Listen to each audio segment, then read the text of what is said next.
My name is Simpiwe Jabulile Nxumalo, and this is my personal reflection on #fallism as a social movement. Student leader Vuyani Bambo describes it as being a movement against all existing forms of oppression.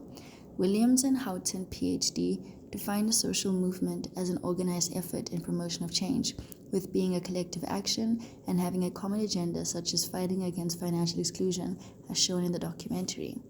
As a collective, students are a social group, whereas Black students only are regarded as a social category on the basis of racial identity.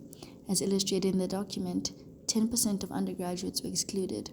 At present, WITS takes 6,000 first years. In that number, 4,584 students are Black, of which 2,063 students don't complete their studies due to financial exclusion.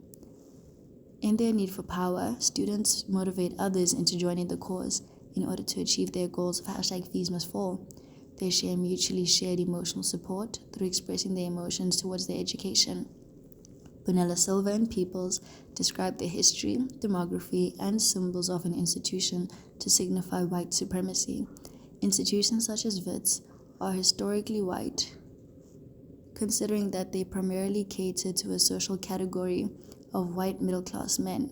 In the dawn of democracy, these institutions opened their doors for inclusion, but fee increases sparked the birth of the movement, which comprised of three main demands, being the removal of colonial symbolism, universities being open to those with lingering socio-economic disadvantages, and changing the university structures that were steeped in colonial practices. Vice-Chancellor Adam Habib is recognized as being a leader of achieved status on account of his efforts, who experiences intra-role conflict, as he has students with demands and also has a university mandate to remain loyal to.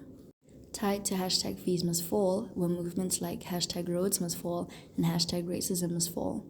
The #RhodsMustFall movement was directly opposing colonization. The anger of Black students was revealed as Rhodes assisted in colonizing Africa and pioneered the apartheid regime. The removal of the statue was urged as its presence celebrated white culture that no longer prevailed in a democratic South Africa.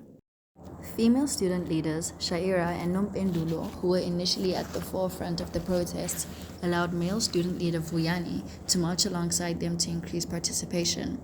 Images that circulated credited male leaders rather than their female counterparts. To highlight their inclusion, female students shared their #Imbogodo lead and wore head wraps. Their efforts in gaining recognition were successful as they were more visible in protest action in emerging photographs. Students nationwide stood in solidarity and joined the #National Shutdown movement. Minister of Higher Education Dr. Blaine Nzimande, a leader elected through government formalities, addressed the matter and stated that increases may not surpass 6% in 2016. In Johannesburg, 20,000 people, students and workers under threat of outsourcing, marched to Luthuli House.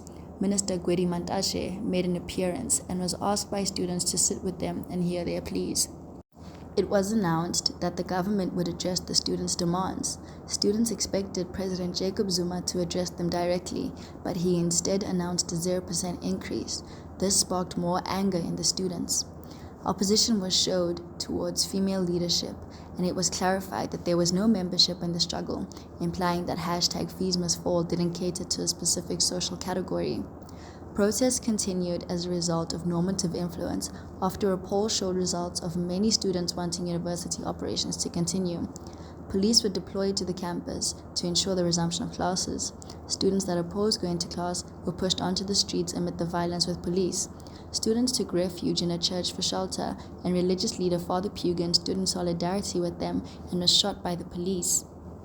President Jacob Zuma established a task team to return normalcy to universities. Many students faced negative sanctions and were arrested in an attempt to kill the movement, including student leader Mcebo Dlamini, who made an appearance in court on charges of public violence and malicious damage to property. More arrests were made with bail being denied while classes still went on.